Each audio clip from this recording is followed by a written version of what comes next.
नमस्कार। सिंधु सभ्यता का एक भाग आप पढ़ चुके हैं और आज इस वीडियो में हम पढ़ेंगे सिंधु सभ्यता का दूसरा भाग। देखिए, आज जो हम पढ़ रहे हैं इसमें हम पढ़ेंगे सिंधु सभ्यता का एक प्रकार से नगर नियोजन, टाउन प्लान। देखिए, सिंधु सभ्यता की अगर बात करें तो सिंधु सभ्यता के जितने भी स्थल हैं उन सभी स्थलों से दो टीले मिले हैं। जितने भी स्थल हैं सभी स्थलों से दो टीले मिले हैं। एक टीले को नाम दिया गया है पूर्वी टीला और एक टीले को नाम दिया गया है पश्चिमी टीला। एक पूर्वी टीला और एक पश्चिमी टीला, जैसा कि आप देख भी रहे हैं। ये जो पूर्वी टीला है, ये जो पूर्वी टीला है, इस पूर्वी टीला जो है इस पश्चिमी टीले की अपेक्षा बड़ा है। पहली चीज ये ध्यान रखिएगा, पश्चिमी टीले की अपेक्षा बड़ा टीला है। दूसरा, इसे नगर टीला कहते हैं। अब इसका उल्टा कर दीजिए इधर, तो ये जो है ये इससे छोटा है। ये जो है इसे कहा जाता है दुर्ग टीला।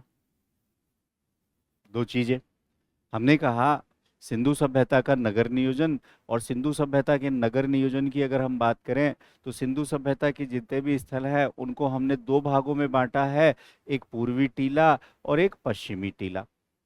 अब पूर्वी टीले की बात करें तो पूर्वी टीले को नगर टीला कहते हैं, और ये जो नगर टीला है ये पश्चिमी टीले की अपेक्षा बड़ा है। एक चीज, यहां पर कौन कौन रह रहे हैं, तो यहां रह रहे हैं श्रमिक, यहां रह रहे हैं व्यापारी, यहां रह रहे हैं शिल्पी।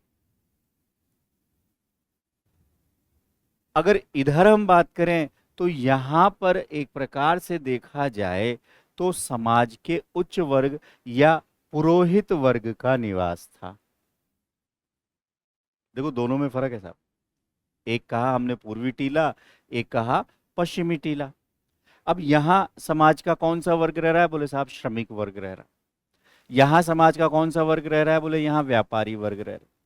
अब गौर से अगर आप देखें तो इंडस वैली यानी सिंधु सभ्यता के जितने भी स्थल हैं सब स्थलों से दो टीलों के साक्ष्य मिले हैं, और उनमें जो ये दुर्ग टीला है या ये कहें कि पश्चिमी टीला है, ये एक सुरक्षा प्राचीर से घिरा हुआ है। ये भी याद रखिएगा, कौन सा टीला सुरक्षा प्राचीर से घिरा हुआ है, तो आप बताएंगे पश्चिमी टीला। आगे चलें। अब नगरों की सुरक्षा व्यवस्था देखो, पश्चिमी टीला, सामान्यतः पश्चिमी टीला, जैसे मान लीजिए एक टीला ये बना दिया और एक टीला ये बना दिया, जो पिछली स्लाइड में आपने देखा। ये है दुर्ग टीला और यह है नगर टीला। ये चारों तरफ एक सुरक्षा प्राचीर से घिरा हुआ है, और ये आमतौर पर किसी प्रकार के कोई सुरक्षा प्राचीर से घिरा हुआ नहीं है। अब बात करते हैं अपवाद। अपवाद में आपको ध्यान में रखना है कालीबंगा। कालीबंगा जो है, इस कालीबंगा का नगर क्षेत्र भी यानी कि ये वाला हिस्सा भी रक्षा प्राचीर से घिरा हुआ था। डायरेक्ट सवाल।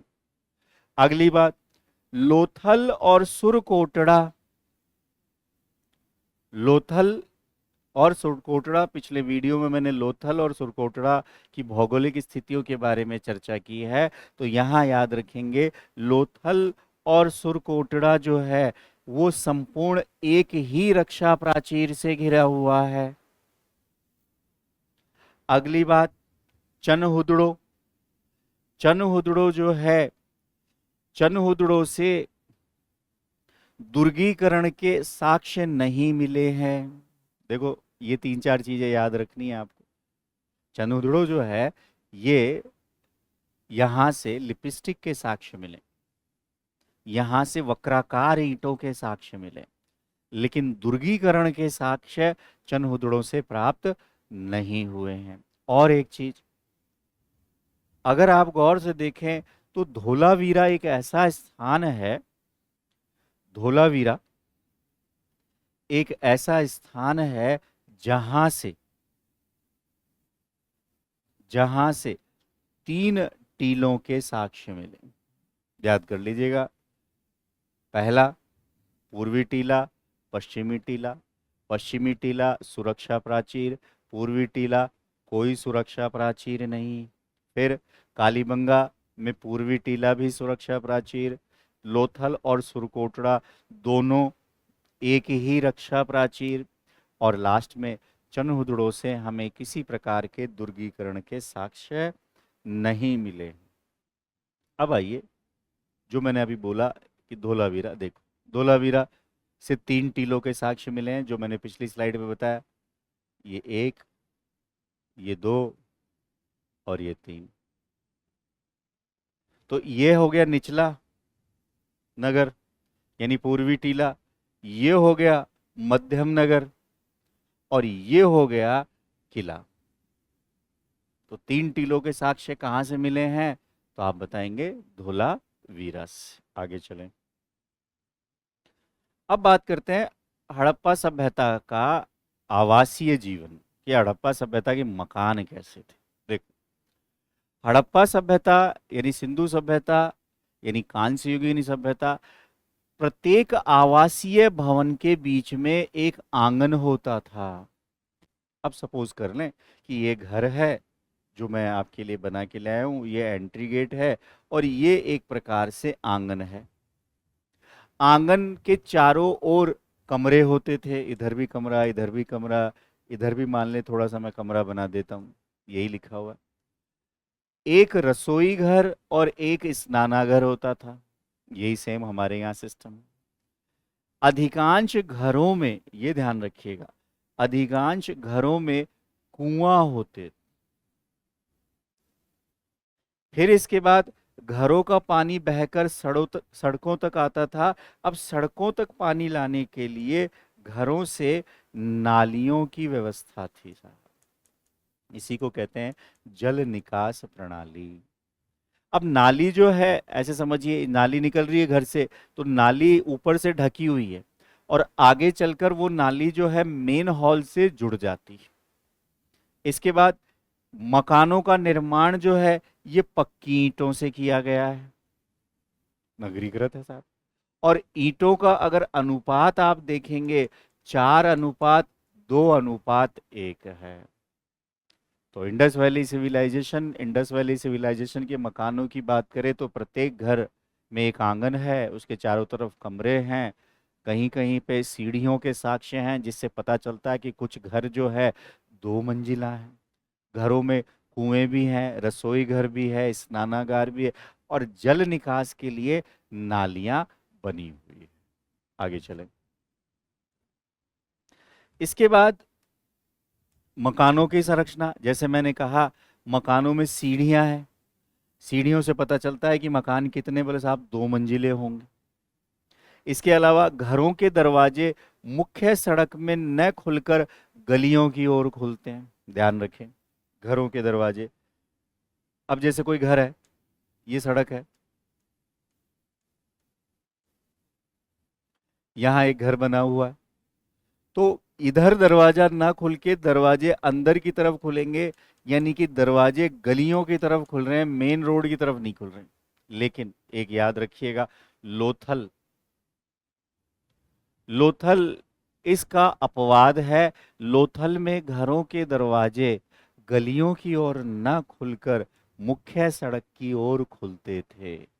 2 चीज याद रखना है, सिंपल सी बात, घरों के दरवाजे कहाँ खुल रहे हैं? तो घरों के दरवाजे गलियों की ओर खुल रहे हैं, लेकिन इंडस वैली सिविलाइजेशन का एक स्थल है जिसका नाम है लोथल, और लोथल के दरवाजे घरों की ओर न खुलकर मुख्य सड़क की ओर खुल। अब आइए इनकी फर्श और दीवारें। देखो, कच्ची ईंटें और पक्की ईंटें बिछाकर फर्श तैयार किया जाता था, जैसा कि आज भी होता है। फिर कुछ भवनों की दीवारों पर प्लास्टर किया गया, जिप्सम का प्रयोग करते होंगे। कालीबंगा से पकी हुई ईंटों का प्रयोग केवल नालियों और कुओं और दहलीजों के निर्माण में किया गया। ध्यान रखना, कालीबंगा जो है, कालीबंगा के मकानों के निर्माण में, कालीबंगा के मकानों के निर्माण में कच्ची ईंटों का प्रयोग किया गया है। और कच्ची ईंटों का प्रयोग किया गया है, इसलिए इसे दीनहीन बस्ती कहते हैं। लेकिन कालीबंगा में जो नालियां हैं, कालीबंगा में जो कुएं हैं, कालीबंगा में जो दहलीज हैं, इनके निर्माण के लिए एक प्रकार से अगर आप देखेंगे तो पक्की ईंटों का प्रयोग किया गया है। मकानों के निर्माण में पक्की ईंटों का प्रयोग है, लेकिन कालीबंगा के मकानों के निर्माण में कच्ची ईंटों का प्रयोग। इतना सा ध्यान रखेंगे, आगे चले। अब देखिए साहब, जल निकास प्रणाली। अभी जैसा मैंने अब बताया कि सिंधु सभ्यता के लोग सफाई स्वास्थ्य पर विशेष ध्यान देते थे। भाई, नहाया, नहाने के बाद जो पानी बचा उसको नाली के माध्यम से बाहर निकालेंगे। अब नाली के माध्यम से बाहर निकालेंगे तो नाली पक्की ईंटों की होनी चाहिए, और बाहर नहीं निकालेंगे तो बीमार पड़ जाएंगे साहब। और नालियां ढकी होनी चाहिए। मान लो कोई जा रहा है, जाते जाते उसने ध्यान नहीं दिया और नाली में ही गिर गया, और मान लो पानी बहुत समय तक जमा हो गया, तो जमा हो गया तो फिर बीमारियां होने का खतरा है। तो घरेलू जल निकास प्रणाली है, नालियां ईंट और पत्थर से ढकी होती थी। फिर मोरियों में नरमोखे यानी मेन होल बने हुए थे, जो आज की व्यवस्था है आपके सामने है, कुछ इस तरीके से ध्यान रखिए। आगे चले। आगे अगर हम बात करें तो हड़प्पा। अब कुछ नगरों की बात कर रहे हैं हम, एक दो नगर देख लेते हैं इंडस वैली सिविलाइजेशन के। अब ये तो नगर नियोजन था, मकानों की बात करी। अब इंडस वैली सिविलाइजेशन में एक जगह है हड़प्पा। हड़प्पा कहाँ है? तो हड़प्पा बताएंगे वर्तमान पाकिस्तान के पंजाब प्रांत में, रावी नदी के बाएं तट पर स्थित है। रावी नदी के बाएं तट पर स्थित है। और जैसा कि पिछली कक्षा में मैंने बताया था, 1826 में चार्ल्स मैसन के द्वारा सर्वप्रथम एक टीले के बारे में बताया गया। आगे चलकर 1921 में दयाराम साहनी ने इसकी खोज की, और सिंधु सभ्यता का दूसरा सबसे बड़ा स्थल है क्षेत्रफल की दृष्टि से हड़प्पा। अब हड़प्पा में भी दो टीलों के साक्ष्य मिले हैं, जैसा कि मैंने बताया, एक पूर्वी टीला और एक पश्चिमी टीला। अब ये जो पश्चिमी टीला है, इस पश्चिमी टीले को नाम क्या दिया आपने? इस पश्चिमी टीले को नाम दिया है दुर्ग टीला। लेकिन खुदाई के दौरान इस दुर्ग टीले के लिए हमने, यानी हमारे पुरातत्व विभाग के लोगों ने नाम दे दिया है क्या? एबी टीला। इस दुर्ग के बाहर, यानी इस दुर्ग, अब ये सुरक्षा प्राचीर से है, ये लीजिए साहब, इस दुर्ग के बाहर उत्तर दिशा में एक और टीला मिला है, और इस टीले को नाम दिया गया है एफ टीला। दो टीले हैं, एक है पूर्वी टीला और एक है पश्चिमी टीला। पश्चिमी टीले को दुर्ग टीला कहा गया, और इस दुर्ग टीले को नाम दिया गया है एबी।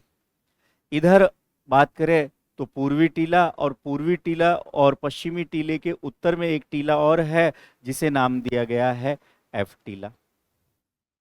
ठीक है साहब, आगे चलते हैं। इधर एफ टीले की प्रमुख विशेषता, दो टीले, ये देखिए, इस तरह से ध्यान रखिए। अब यहां पर है एक एफ टीला, तो एफ टीले से अन्नागार के साक्ष्य मिले हैं।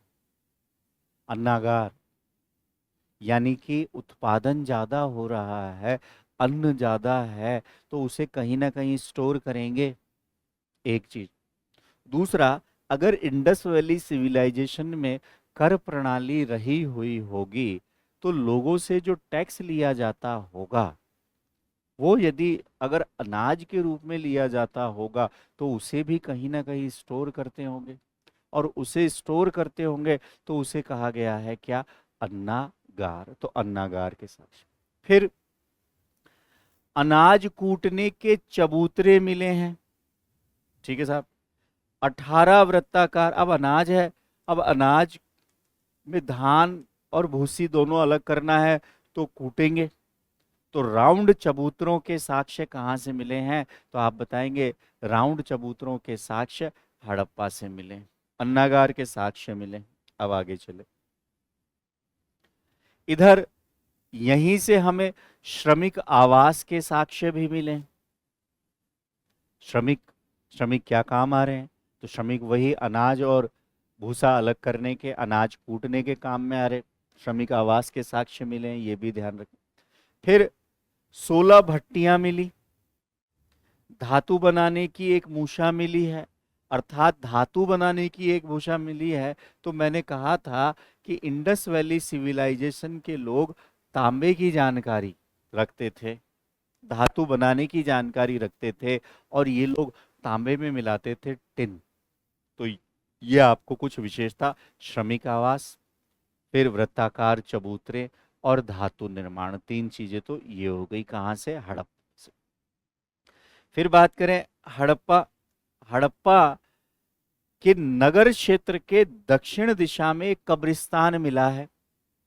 2 टीले हैं, पूर्वी टीला, पश्चिमी टीला। इसको नाम दिया है नगर टीला, इसको नाम दिया है दुर्ग टीला। इस के दक्षिण में एक कब्रिस्तान है, और ये जो कब्रिस्तान है, इस कब्रिस्तान को नाम दिया गया है R37। क्या नाम दिया गया है? R37। देखो हड़प्पा में सन 1934 में एक अन्य समाधि भी खोजी गई और उसे नाम दिया गया है समाधि H। सिंपल सी बात, कब्रिस्तान के साक्ष्य कहाँ से मिले हैं? तो आप बताएंगे हड़प्पा से प्राप्त हुए हैं, और जिसे हमने नाम दिया है R37। आगे चले, अब अन्य अगला स्थल है हमारा मोहनजोदड़ो। मोहनजोदड़ो कहाँ है? तो अगर आप देखेंगे तो आपको पता चलेगा कि मोहनजोदड़ो जो है वर्तमान पाकिस्तान के सिंध प्रांत में है। 250 हेक्टेयर में फैला था, और 1922 में मोहनजोदड़ो की खोज की गई थी राखलदास बनर्जी के द्वारा। और मोहनजोदड़ो का शाब्दिक अर्थ है प्रेतों का टीला। इसे सिंधु का बाग भी कहते हैं साहब। यहां से 21 कंकाल मिले हैं, और पाकिस्तान में है मोहनजोदड़ो। और पाकिस्तान में अगर आप देखेंगे तो सिंध प्रांत में सिंधु नदी के दाहिने तट पर है। ये भी प्रश्न एक बार पूछा जा चुका है। तो मोहनजोदड़ो की बात करें तो मृतकों का टीला मोहनजोदड़ो कहाँ है? तो मोहनजोदड़ो वर्तमान पाकिस्तान के सिंध में। ठीक है, आगे चलते हैं। अब देखो साहब, मोहनजोदड़ो से भी 2 टीले मिले हैं। कितने? 2। एक पूर्वी टीला और एक पश्चिमी टीला। अब ये जो मोहनजोदड़ो का पश्चिमी टीला है, इस पश्चिमी टीले को आप दुर्ग टीला भी कहते हैं, लेकिन मोहनजोदड़ो के इस दुर्ग टीले को कहते हैं स्तूप टीला। स्तूप, स्तूप पाली भाषा के थूप शब्द से बना है। स्तूप का मतलब होता है राख का ढेर, राख का ढेर। ऋग्वेद में भी स्तूप के बारे में जानकारी मिलती है। अशोक के काल में 84,000 स्तूपों का निर्माण कराया गया। हालांकि वो जो स्तूप बने थे अशोक के काल में, वो ईंटों से बने हुए थे। और इन स्तूपों की अगर हम बात करें तो महात्मा बुद्ध यानी बौद्ध धर्म से संबंधित हैं। महात्मा बुद्ध की अस्थियों को जिन स्थान पर रखा गया, वो एक प्रकार से समाधि स्थल के रूप में जाने गए, और उन्हें ही आप कहते हैं स्तूप। अब हमने कहा मोहनजोदड़ो का जो टीला है दुर्ग टीला या नगर क्या कहते हैं, दुर्ग टीला। इस दुर्ग टीले को क्या कहेंगे? स्तूप टीला। इसको कहते हैं नगर टीला, जो कि मैं आपको समझा चुका हूं पहले ही।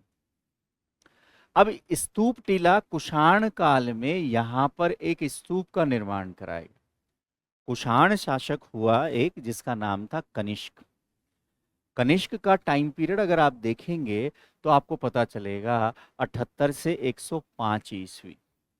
कनिष्क के काल में चौथी बौद्ध संगीति का आयोजन हुआ था और बौद्ध धर्म दो भागों में बट गया था, एक हीनयान और एक महायान।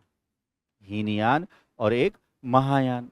फिर देखिए, अब यहां उसने एक स्तूप बनाया था। अब उसी जगह स्तूप बनाया जहां पहले कोई सभ्यता रही होगी, और वो सभ्यता थी सिंधु सभ्यता। और सिंधु सभ्यता का वह स्थल जो है उसका नाम है मोहनजोदड़ो। अब ये जो दुर्ग टीला है या ये जो स्तूप टीला है, यहां से एक तो मिला है स्नानागार, यहां से एक मिला है अन्नागार, यहां से एक मिला है सभा भवन, और यहां से ही एक मिला है पुरोहित आवास। आइए इन पर चर्चा करते हैं।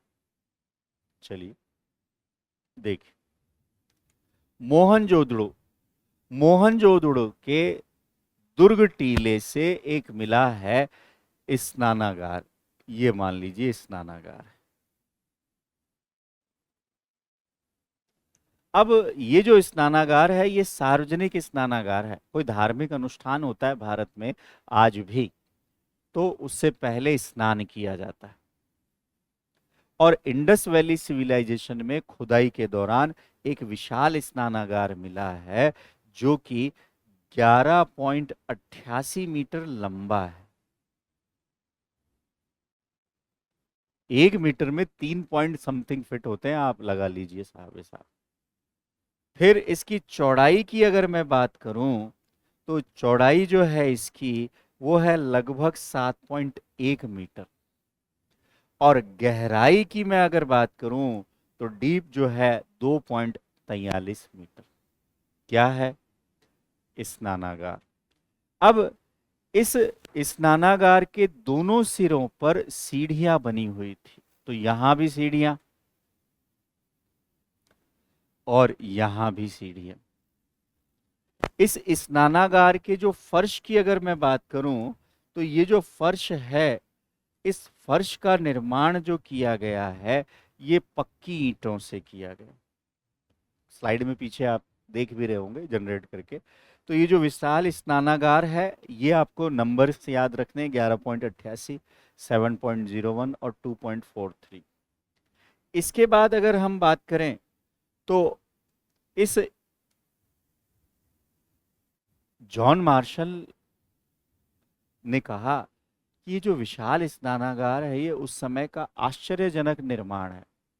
सपोज करो ये उत्तर है, ये दक्षिण है, ये पूरब है और ये पश्चिम है। यहां पर कुछ कुएं बने हुए थे। इन कुओं से पानी इस ग्रेट बाथ में आता था। लोग स्नान करते थे और स्नान करने के बाद जब लोग जाते थे और पानी गंदा हो जाता था तो यहां से गंदा पानी निकालने की भी व्यवस्था थी।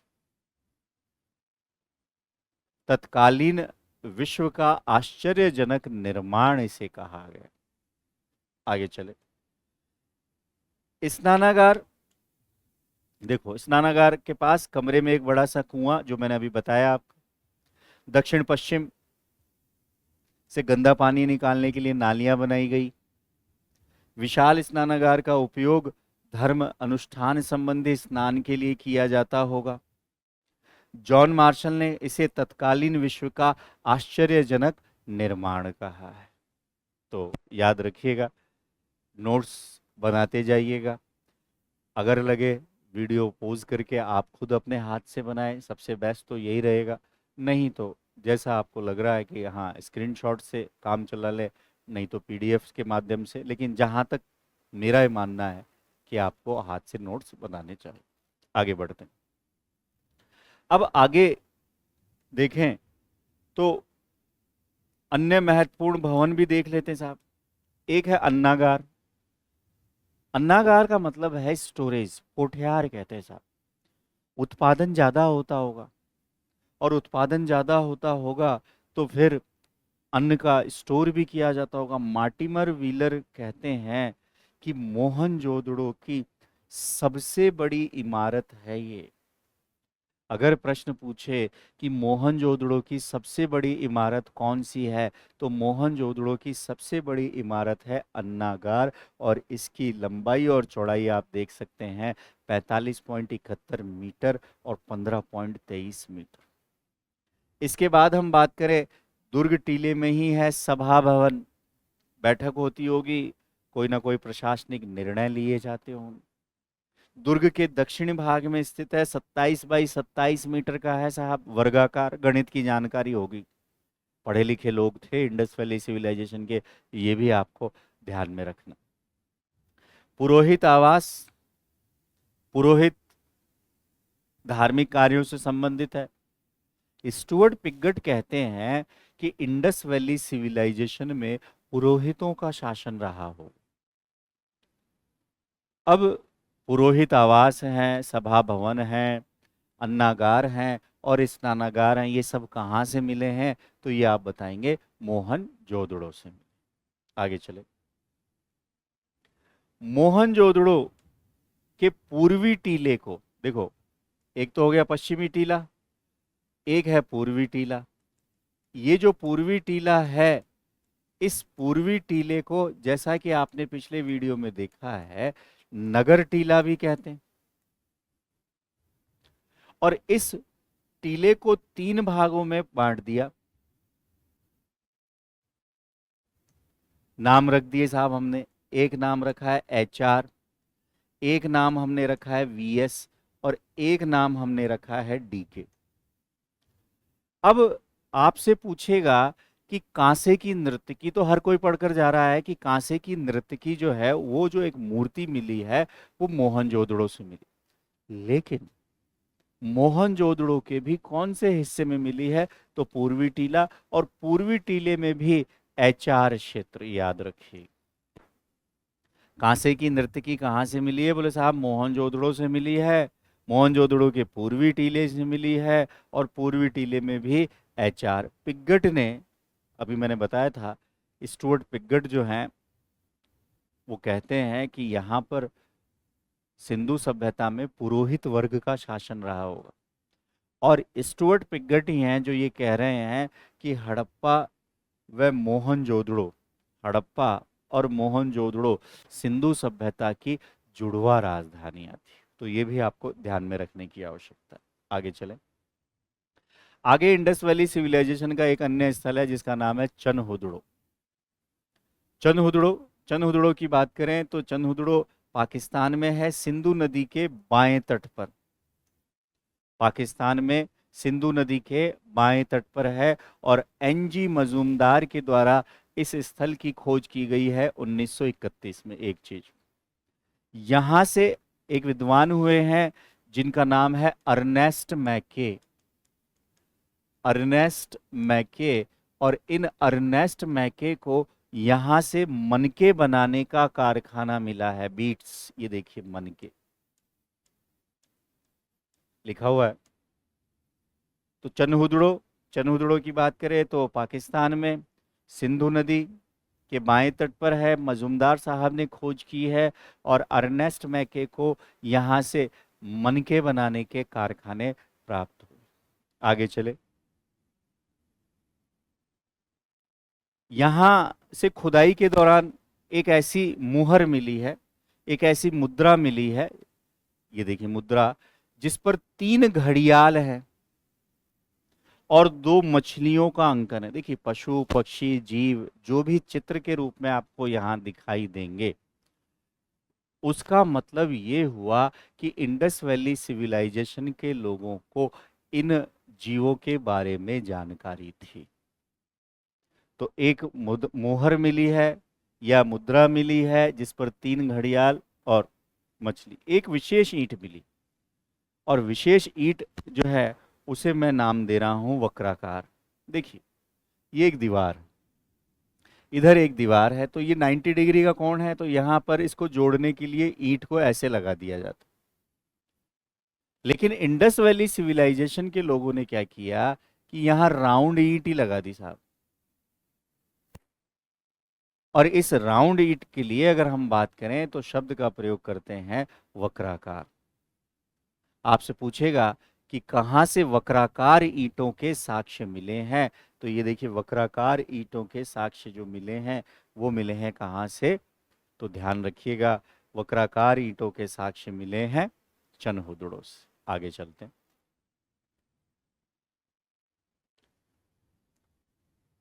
अब देखो चनहुदड़ों से और क्या क्या मिला है। चनहुदड़ों की अगर बात करें तो दुर्गीकरण के साक्ष्य नहीं। चनहुदड़ों से लिपस्टिक, काजल, कंघा और उस्तरा। लिपस्टिक, काजल, कंघा अर्थात इस काल के लोग सौंदर्य प्रसाधन पर ध्यान दिया करते थे। इस काल के लोग सौंदर्य प्रसाधन पर ध्यान किया दिया करते थे, सजते थे, संवरते थे। ठीक है, आज भी लिपस्टिक लगाई जाती है, आज भी काजल लगाई जाती है। एक ईंट मिली है, मान लीजिए ईंट है। इस ईंट पर अगर हम बात करें तो कुत्ता व बिल्ली, कुत्ता व बिल्ली के पंजे के निशान हैं। अब बोले साहब ये कैसे हो सकता है? हो सकता है कि ईंट हो, ये गीली हो, और इस ईंट की अगर हम बात करें तो इस ईंट के ऊपर एक बार पहले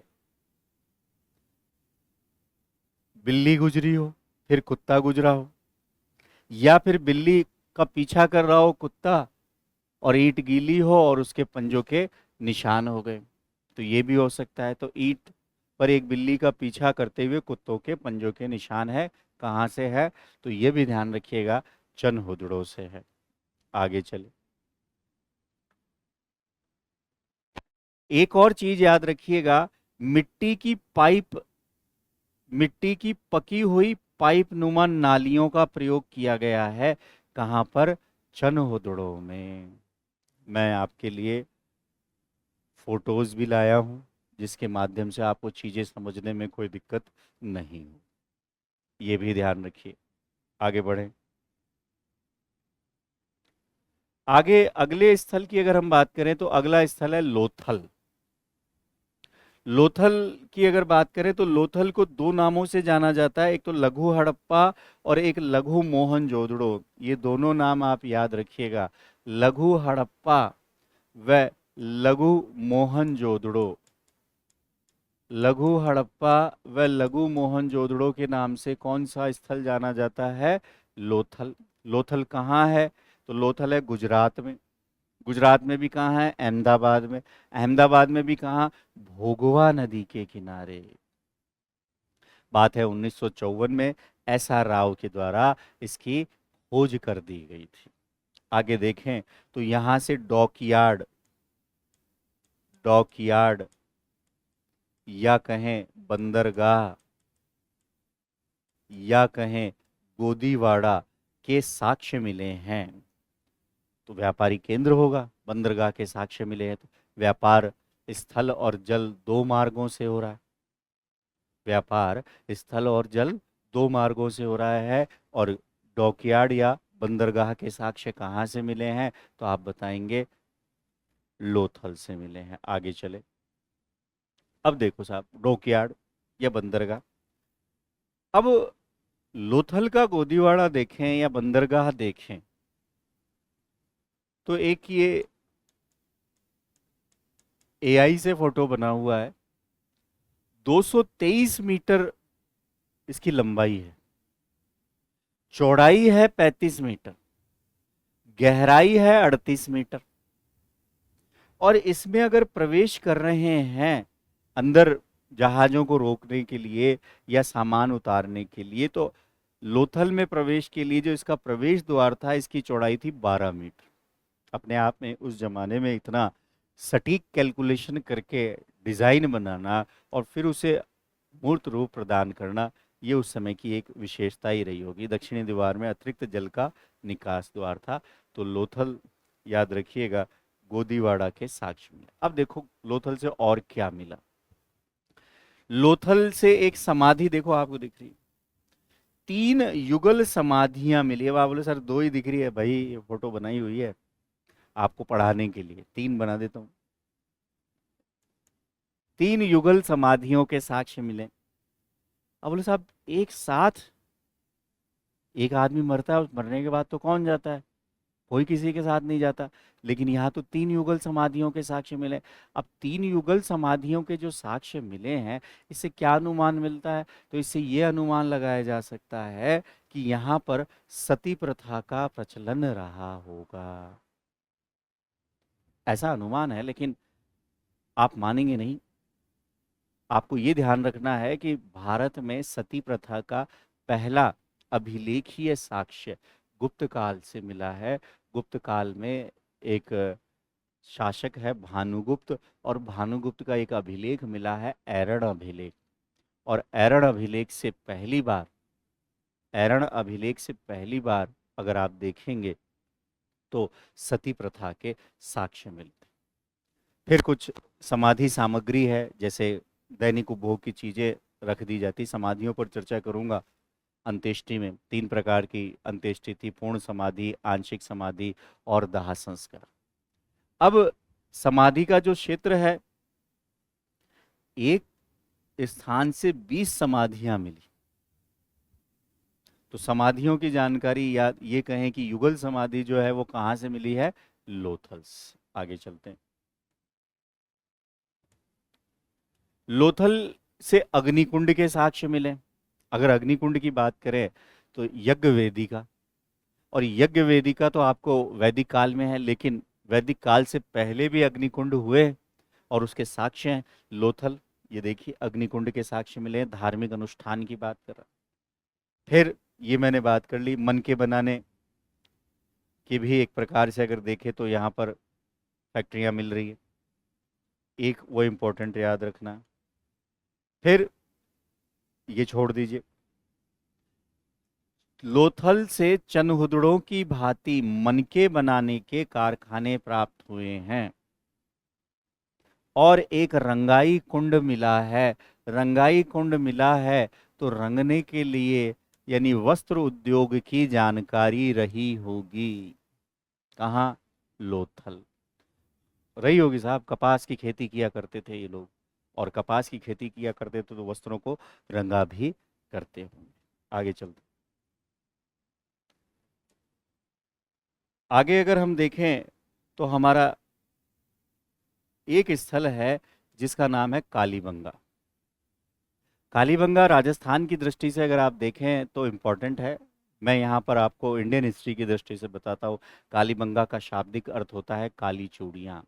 कालीबंगा को दीनहीन बस्ती के नाम से भी जाना जाता है, और कालीबंगा की खोज 1952 में अमलानंद घोष के द्वारा की गई थी। हनुमानगढ़ में घग्गर नदी के किनारे है। इसके बाद अगर हम देखें तो कालीबंगा जो है वर्तमान में सरस्वती का आधुनिक नाम घग्गर व दृश्यवती, यानी कि इस सरस्वती की सहायक नदियों के आसपास इस सभ्यता यानी कालीबंगा का विस्तार हुआ होगा। आगे अगर हम बात करें तो कालीबंगा से देखो, कालीबंगा से प्राक सैंधव संस्कृति यानी प्राक हड़प्पा के साक्ष्य मिले हैं। कालीबंगा से सबसे इंपॉर्टेंट, कई बार पूछा गया है, जुते हुए खेत के साक्ष्य मिले। हल, लकड़ी के हल का प्रयोग करते थे साहब। फिर जुते हुए खेत के साक्ष्य मिले हैं। फिर 2 फसलों की खेती, ये भी आपको देखने से भी याद हो जाएगा। 2 फसलों की खेती के साक्ष्य कहाँ से मिले हैं? तो 2 फसलों की खेती के साक्ष्य भी कालीबंगा से मिले हैं। फिर इसके बाद अगर हम बात करें कालीबंगा, अग्निकुंड के साक्ष्य मिले हैं। अग्निकुंड के साक्ष्य अगर आप देखेंगे तो लोथल से भी मिले हैं। इसके बाद अगर हम बात करें तो कालीबंगा में कब्रिस्तान, दक्षिण पश्चिम में लगभग 300 मीटर की दूरी पर कब्रिस्तान मिला है, दुर्ग टीले के दक्षिण पश्चिम में। यानी कि देखो, ऐसे समझो, ये पश्चिमी टीला, ये पूर्वी टीला, इसको कहते हैं दुर्ग टीला, इसको कहते हैं नगर टीला। यहाँ श्रमिक, किसान, व्यापारी रह रहा है, यहाँ पुरोहित रह रहा है। तो लोग मर रहे हैं, तो लोग मरेंगे तो उनका अंतिम संस्कार, तो अंतिम अंतिम संस्कार थोड़ा दूरी पर करेंगे। तो दूरी पर करेंगे तो दुर्ग टीले के दक्षिण पश्चिम यानी यहां इस तरफ, और खेती करेंगे इस तरफ। तो ये थोड़ा सा ध्यान रखना है। दुर्ग टीले के दक्षिण पश्चिम भाग पर एक कब्रिस्तान स्थित था, कहां पर? कालीबंगा। अंत्येष्टि 3 प्रकार की समाधि है, आप देखो, पूर्ण समाधि, आंशिक समाधि और दाह संस्कार। देखिएगा,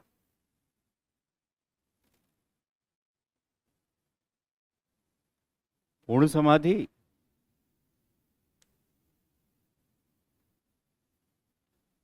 पूर्ण समाधि में क्या होगा साहब? शव को भूमि में दफनाना। पूर्ण समाधिकरण, शव को दफनाना। फिर एक लिखा है आंशिक समाधिकरण। आंशिक समाधिकरण का मतलब क्या हुआ? आंशिक समाधिकरण का मतलब है शव को पशु पक्षियों के खाने हेतु जंगल में छोड़ आना। और तीसरा जो है वो है दाह संस्कार। अब दाह संस्कार यानी कि अंत्येष्टि, अग्नि के सुपुर्द कर दिया। अब कुछ हड्डियां बची, उनको कलश में रखा, तो कलश को भी कहीं हो सकता है गाड़ते होंगे, उसे कलश समाधि भी कह सकते हैं। आप 3 समाधि याद रखिए, पूर्ण समाधिकरण, आंशिक समाधिकरण और दाह संस्कार। कहां से? कालीबंगा से। आगे चलें।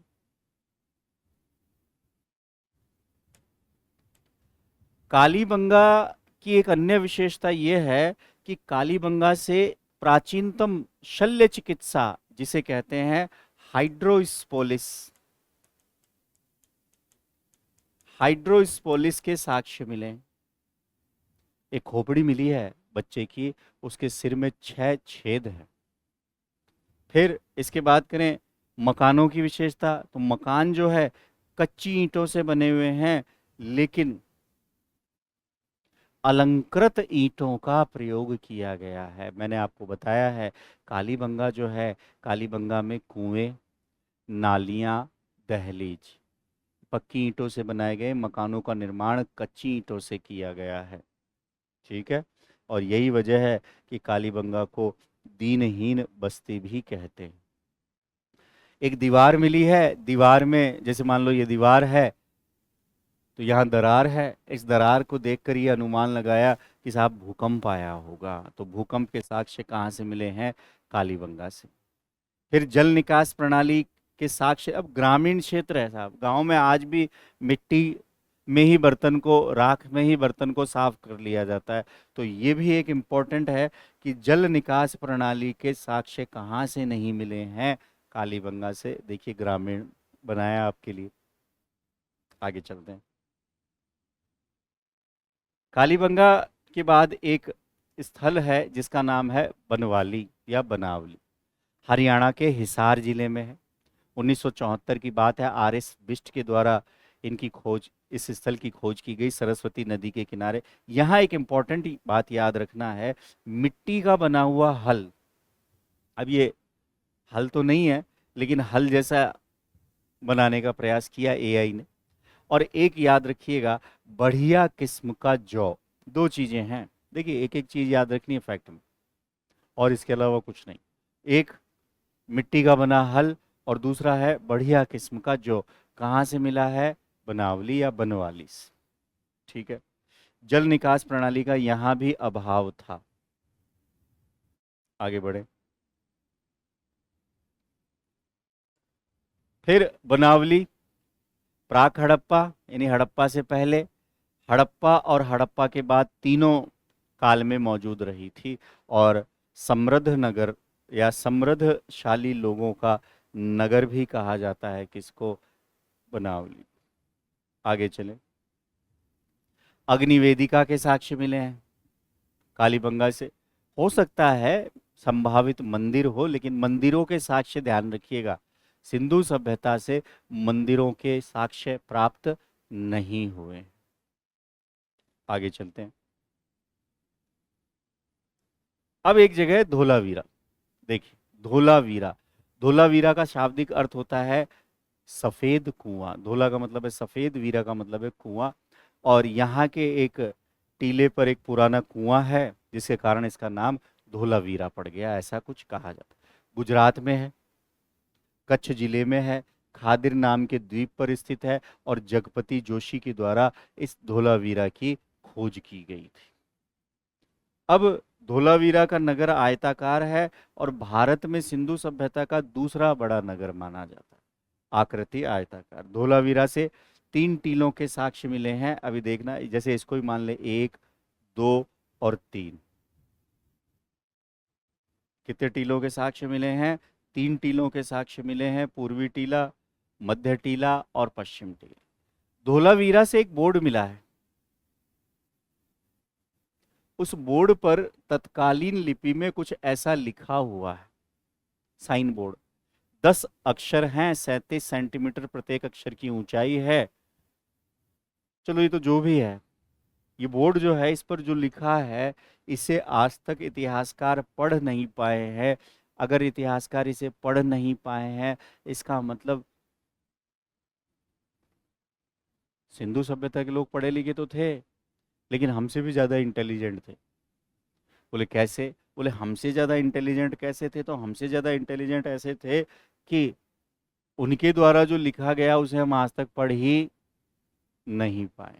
तो ये थोड़ा सा आपको ध्यान में रखने की आवश्यकता है कि साइन बोर्ड के साक्ष्य कहाँ से मिले हैं? धोलावीरा से मिले हैं। फिर स्टेडियम के साक्ष्य मिले हैं। देखो स्टेडियम बनाया गया आपके लिए, क्रीड़ागार। अगर आपसे पूछे कि स्टेडियम के साक्ष्य कहाँ से मिले हैं, तो सिंपल सी बात आप बताएंगे कि स्टेडियम के साक्ष्य जो हैं वो धोलावीरा से प्राप्त हुए। एक मूर्ति मिली है नेवले की। फिर आगे चले, जल संरक्षण के तकनीक से ये परिचित थे धोलावीरा के लोग, और इन्होंने एक विशाल जलाशय का निर्माण कराया था। और ये जो विशाल जलाशय आप देख रहे हैं, जो एआई टेक्नोलॉजी के माध्यम से हमने बनाया है, इसकी लंबाई 80 मीटर से ज़्यादा है, चौड़ाई 12 मीटर और गहराई 7.5। पानी इकट्ठा कर लिया करते थे धोलावीरा के लोग, और जब पानी की कमी होती थी तब यहाँ से इनको आसानी से पानी मिल जाया करता था।